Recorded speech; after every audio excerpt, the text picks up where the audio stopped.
Good morning.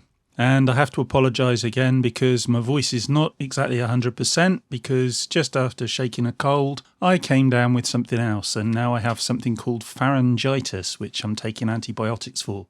So I'm sitting here, sweating like a pig and feeling like crap. So apologies for not having put out a lot of videos this week, but that's my excuse and I'm sticking to it. So anyway, to the point.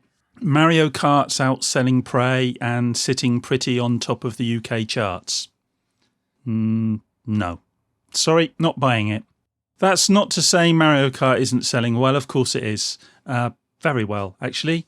I'm just not convinced that it's outselling Prey, and I'll tell you why.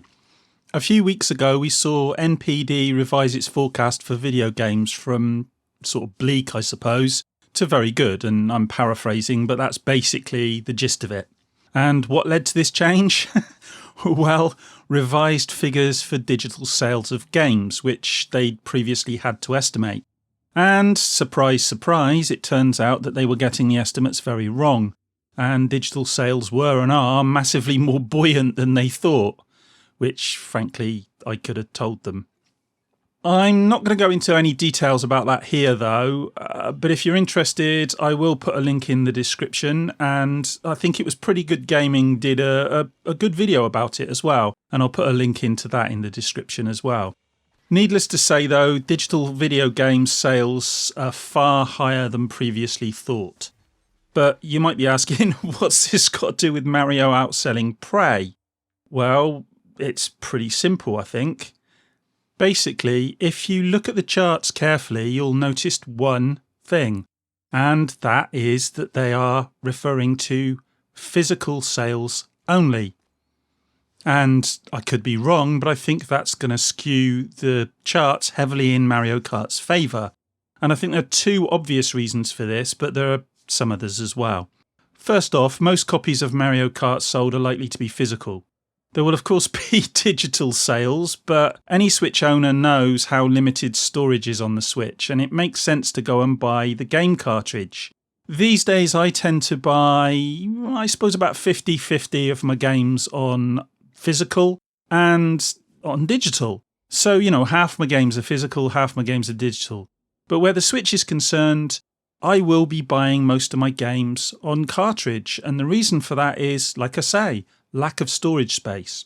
And I would think that that's going to be the case for a lot of Switch owners. Second, if we translate the NPD data to the UK, and while, you know, it's not exactly trackable, I do think it's a reasonable assumption, then most of the sales of Prey probably will have been digital, especially when you factor in PC sales, which are almost entirely digital these days. And I think the last time I checked, PC sales are somewhere in the region of 98% digital.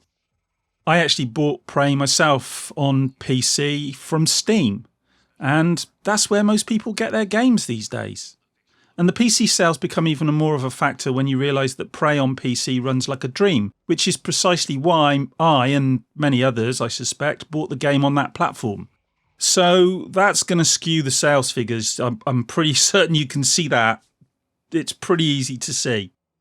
Now, obviously, without the digital sales figures to hand, I'm making an educated guess here. But if we ever do see the digital sales figures, I suspect Mario Kart's domination of the sales chart will start to look rather less impressive. And in fact, as I say, I think Prey has probably outsold it by some considerable margin. Even without the digital figures, rumours suggest it only outsold Prey by around about 600 units, which, let's be honest, isn't much. I don't think any of this tells us much about sales, to be honest, though. I think what's more interesting is just how unreliable the sales figures actually are. Of course, the Nintendo fanboys will be crowing about Mario Kart being top of the charts, and, well, you know, that's fine. It must be nice for them to have something to be happy about after all these years of being a laughingstock. But the rest of us should employ a healthy dose of scepticism, both in relation to this chart and to those in the future that might favour our preconceptions. You know, if you're an Xbox fan or you're a PlayStation fan, the chances are you'll jump on these sales when they favour your favoured platform, if you like. The fact is that these sales charts are not really reliable, and at best they give us an idea of how well games are selling. At worst, though, they give us an entirely false picture. And I know some people are going to say that I'm not comparing like with like, that the Switch is a new console going up against an established piece of kit with a large install base. And, I'd concede that, but if you're going to use that argument, you also have to accept that physical sales charts will favour the Switch. As I said before, the Switch's limited capacity almost forces people to buy physical media. As an aside, maybe that's why brick and mortar game shops seem to like the Switch so much. After all, the successful Switch will hand them a lifeline in the face of Sony and Microsoft's relentless drive towards digital distribution. And with the likes of EA talking about moving entirely over to digital distribution, the writing's on the wall for these companies. But that's what I think. I think Prey has probably outsold Mario Kart by some considerable margin.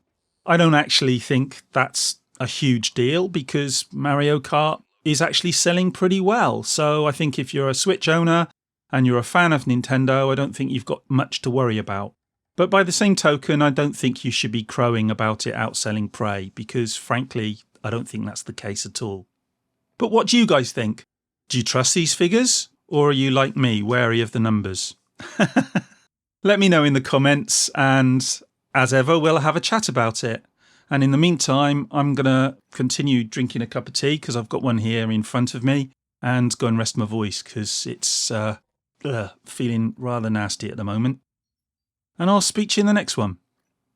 Bye.